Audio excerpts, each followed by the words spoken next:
Nagpaabot ng pakikiramay at tulong pinansyal ang pamahalaan sa pamilya ng isang OFW na nasawi sa gitna ng tensyon sa Israel. Kinilala ang OFW na si Mary Ann De Vera, isang caregiver mula sa Basista, Pangasinan.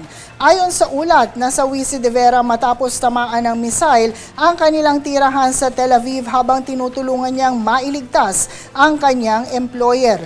Personal na dumalaw sa burol ang mga opisyal ng Department of Migrant Workers at Overseas Workers Welfare Administration upang ipaabot ang pakikiramay ng pamahalaan.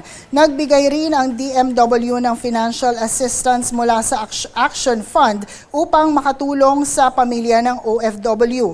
Dumalo rin sa burol ang ilang opisyal ng pamahalaan, kabilang na dito ang mga galing sa Embahada ng Israel sa Pilipinas at mga lokal na opisyal ng Pangasinan.